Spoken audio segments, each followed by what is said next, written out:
अस्सलामुअलैकुम, कैसे हैं सब। उम्मीद है सब बेहतर होंगे और प्रैक्टिकल्स की तैयारी खूब कर रहे होंगे। हमने जैसा कि पहले एक प्लेलिस्ट शुरू की हुई है ग्राफ्स के मुतल्लिक, जिसमें हम प्रैक्टिस करते हैं कि ग्राफ्स को कैसे बनाया जाता है। उसकी आज ये चौथी वीडियो है और एक वीडियो में मैं 2 ग्राफ्स को कवर करता हूँ। आज हम शुरू करते हैं। अगर अभी तक आपने मेरा चैनल सब्सक्राइब नहीं किया तो अभी सब्सक्राइब करें और अपने फ्रेंड्स के साथ शेयर करें जो कि आपके साथ अभी पेपर्स की तैयारी कर रहे हैं। हम शुरू करते हैं।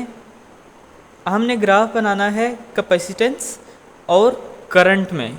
कैपेसिटेंस देखें तो माइक्रोफैरड में है और करंट देखें तो मिली एम्पेयर में लिखा हुआ है। करंट हमारे पास कैपेसिटेंस और करंट ये देख लेते हैं कि इसमें इंडिपेंडेंट वैल्यू कौन सी है और डिपेंडेंट कौन सी वैल्यू है। कैपेसिटेंस हमारे पास इंडिपेंडेंट वैल्यू आ जाएगी और करंट हमारे पास डिपेंडेंट वैल्यू आ जाएगी। हमें पता है कि हम एक्स एक्सिस पर इंडिपेंडेंट वैल्यू लिखते हैं और वाई एक्सिस पर डिपेंडेंट वैल्यू लिखते हैं। आप ये देख लें कि इनमें डिफरेंस कितना है, 4, 6, 8, 10, 12। तो ये जो डिफरेंस है ये बन रहा है 2 माइक्रोफैरड का। मैं यहाँ पर 2 माइक्रोफैरड लिख देता हूँ। अब इसके बाद करंट का देखें। करंट मिली एम्पेयर में है। इसका हमने डिफरेंस देख लेना है कि ये हमारे पास कितना आता है। 10, 15, 20, 25, 30 यानी कि 5 मिली एम्पेयर का फ़र्क हर वैल्यू में आ रहा है। तो यहाँ पर मैं लिख देता हूँ 5 मिली एम्पेयर। अब जो हमने डिफरेंस देखा है वो हम बिग डिवीजन को देख देते हैं। बिग डिवीजन क्या होती है कि 1 big box is considered at 1 big division. 1 big division x axis पर 2 माइक्रोफैरड था तो मैं यहाँ पर लिख देता हूँ 2 माइक्रोफैरड। और 1 स्मॉल डिवीजन ये क्या होती है, इसकी वैल्यू कैसे आएगी कि हम बिग डिवीजन को डिवाइड कर देते हैं 10 पर, तो ये मेरे पास बनेगा 0.2 माइक्रोफैरड। ठीक हो गया जनाब। अब इसके बाद हम देख लेते हैं कि वाई एक्सिस पर हमने क्या लिखना है। जो हमने डिफरेंस देखा है वो हम 1 बिग डिवीजन को दे देते हैं। 1 big division is equal to 5 milli ampere और 1 small division is equal to 0.5 milli ampere. हमने स्केल सेलेक्ट कर लिया है। अब मैं क्या करता हूँ कि जो ग्राफ है उसके ऊपर वाई एक्सिस पर भी और एक्स एक्सिस पर भी लाइंस लगा देता हूँ और जो बिग डिवीजन्स हैं उनको वैल्यूज़ दे देता हूँ। फिर हम ये देखते हैं कि हमने इस रीडिंग को ग्राफ पे प्लॉट कैसे करना है। जी, ये देखें मैंने एक्स एक्सिस पर कैपेसिटेंस माइक्रोफैरड में लिख दी और वाई एक्सिस में करंट। हमने ये डिसाइड कर लिया था कि जो हमने डिफरेंस रखना है 1 बिग डिवीजन को उसको वैल्यू देनी है 2 माइक्रोफैरड की। यहाँ से देखें 4 है, इसके बाद 6, 8, 10, 12। ठीक हो गया। और वाई एक्सिस पर हमने कहा था कि हमने वैल्यू रखनी है 5 मिली एम्पेयर की, यानी कि यहाँ से देखें तो 10 और इसके बाद 15, 20, 25, 30 ये हमने स्केल ले लिया। अब हम देखते हैं कि हमारे पास वैल्यूज़ कहाँ कहाँ पे आएंगी। पहली देखें तो लिखा हुआ है 4 पे 10 आता है। तो देखें 4 एक्स एक्सिस के से शुरू करें तो यहाँ पे 4 आ गया और 10 मैंने यहाँ से शुरू किया हुआ है। तो ये देखें 4, 10 इसका मतलब क्या है कि एक्स एक्सिस की वैल्यू 4 है और वाई एक्सिस की वैल्यू 10 है। तो मेरा जो पहला पॉइंट है वो यहाँ पे ओरिजिन पे ही बन जाएगा। इसके बाद क्या है 6 और 15। 6 पे देखें तो 15 ये दूसरी वैल्यू, 8 पे देखें तो 20, 10 पे देखें तो 25, 12 पे देखें तो 30। ये हमारे पास वैल्यूज़ आ गई। अब हमने क्या करना है कि हमने स्केल की मदद से इन वैल्यूज़ को आपस में मीट कर लेना है। सॉरी, यहाँ से हो गया। तो ये जो हमारे पास ग्राफ बना है इस ग्राफ के टोटल मार्क्स होते हैं 5। कैसे कि जो 2 मार्क्स होते हैं वो जो हम स्केल सेलेक्ट करते हैं उसके होते हैं और जो 3 मार्क्स होते हैं वो इस ग्राफ के होते हैं। तो देखें ग्राफ बनाना कितना आसान है। उस वक्त आसान होगा जब आप स्केल ठीक लेंगे। अगर आप स्केल 10 का ले लें, यहाँ पे आप 10 लिखें, यहाँ पे 20 लिखें, फिर 30, 40, 50, 10 ये आ गया। अब आपको 15 ढूंढना पड़ेगा, 15 आप इसके हाफ में करेंगे। अगर आपको 18 ढूंढना पड़े तो फिर क्या करेंगे? तो ये जो मैंने स्केल लिया है, अगर आपने ये वीडियो देखी है तो वेल एंड गुड।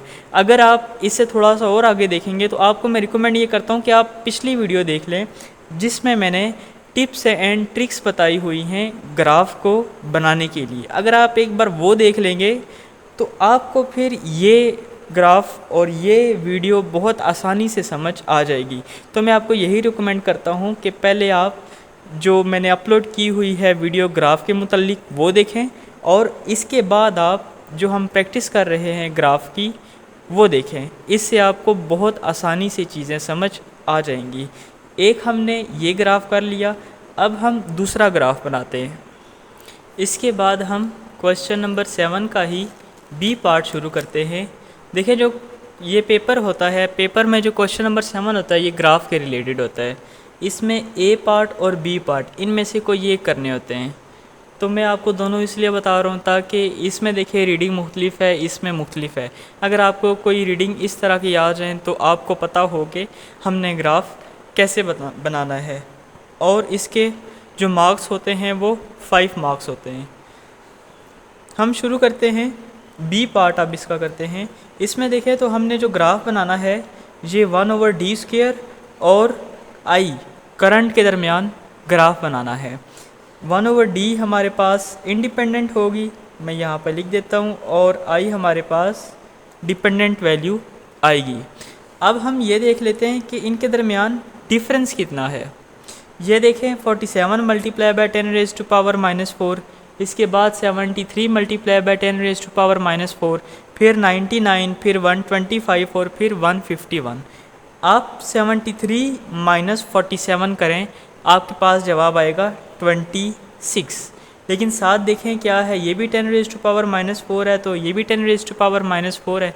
तो जो डिफरेंस आएगा ये आएगा 26 मल्टीप्लाई बाय 10⁻⁻⁴।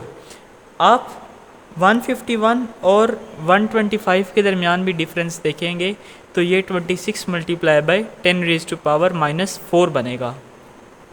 इसके बाद हम देख लेते हैं कि आई जो करंट है इसके दरमियान कितना डिफरेंस है। ये देखें तो 4 multiply by 10⁻⁻⁶, similarly 6 multiply by 10⁻⁻⁶, इसके बाद 8 आ जाता है, फिर 10 और फिर 12।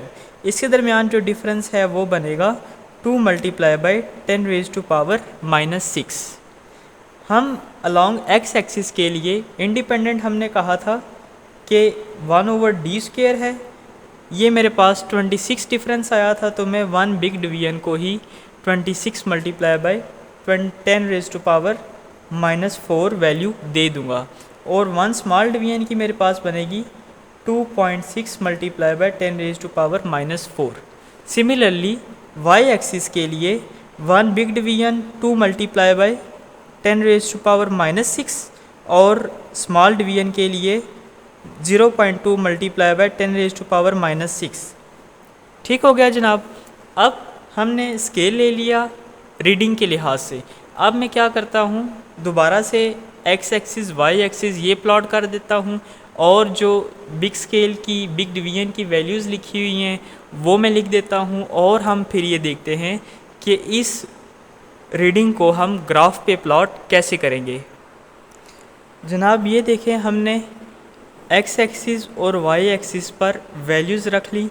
जैसा कि हमने कहा था कि एक्स एक्सिस पर मैंने 26 मल्टीप्लाई बाय 10⁻⁻⁴ ये डिफरेंस रखना है, और वाई एक्सिस पर 2 मल्टीप्लाई बाय 10⁻⁻�6 का।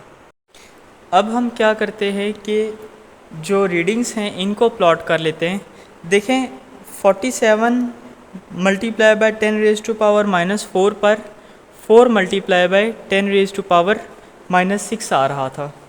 तो ये देखें, ये जो मेरे पास पॉइंट है एक्स एक्सिस पर मेरे पास 4 मल्टीप्लाई बाय 10⁻⁻⁴ का आ गया, और वाई एक्सिस पे देखें तो 4 मल्टीप्लाई बाय 10⁻⁻�6। तो मेरा पहला पॉइंट ही यहाँ पे आ गया। एक रीडिंग ये आ गई। दूसरी देखें तो क्या लिखा हुआ है 73, सॉरी यहाँ पे मैंने 77 लिख दिया। 73 पे 6 हमारे पास आ गया, तो ये मेरे पास दूसरी रीडिंग यहाँ पे आ गई। तीसरी जब हम देखेंगे तो 99 पर 8 आ गया, तो ये 99 और ये मेरे पास 8 आ गया। सिमिलरली 125 पर मेरे पास 10 मल्टीप्लाई बाय 10⁻⁻6 आ गया, और 151 पर मेरे पास 12 मल्टीप्लाई बाय 10⁻⁻6 आ गया। एंड पर हमने क्या करना है कि इन रीडिंग्स को आपस में मीट कर लेना है। तो देखें विद इन 5-6 मिनट्स हमारा एक ग्राफ मुकम्मल हो गया। और ये ग्राफ कई बच्चों से नहीं भी बनता। क्यों नहीं बन पाता? क्योंकि वो ऐसा स्केल ले लेते हैं जिनमें बाद में वैल्यूज़ तलाश करनी पड़ती हैं कि एक वैल्यू किधर होगी, 1 बिग डिवीजन कितनी है, 1 स्मॉल डिवीजन कितनी है, कितने स्मॉल डिवीजन्स आगे जाएं तो क्या वैल्यू आएगी। तो उससे मैंने आपकी जान ही छुड़ा दी। देखिए ये कितना ज़्यादा आसान है, इसको बहुत मुश्किल भी बनाया जा सकता है और ये बहुत आसान भी है। सिर्फ क्या चाहिए, आपको तरीका आना चाहिए कि आपने स्केल को कैसे लेना है। अगर आप स्केल से ही ले लेते हैं तो आपका ग्राफ भी एग्जैक्ट ठीक बनेगा और आसानी से बन जाएगा। अगर आपने मेरा चैनल सब्सक्राइब कर दिया है तो बहुत शुक्रिया, और अभी तक नहीं किया तो बराए करम मेरा चैनल सब्सक्राइब करें और अपने फ्रेंड्स तक भी इस वीडियो को शेयर करें, भेजें, ताकि उनका काम भी आसान हो जाए। तो मिलते हैं आपके साथ नेक्स्ट वीडियो में। ये वीडियो इस प्लेलिस्ट की आखिरी वीडियो है। मैंने 4 वीडियोज़ अपलोड की हैं और उससे पहले मैंने एक ग्राफ की जो टिप्स एंड ट्रिक्स हैं ए से लेकर जेड तक वो सारी बयान की हुई हैं। तो अपना ख्याल रखिएगा और उम्मीद है कि इसके बाद आपको ग्राफ समझने के लिए कोई भी और वीडियो यूट्यूब पर देखने की ज़रूरत नहीं पड़ेगी। टेक केयर, अल्लाह हाफिज़।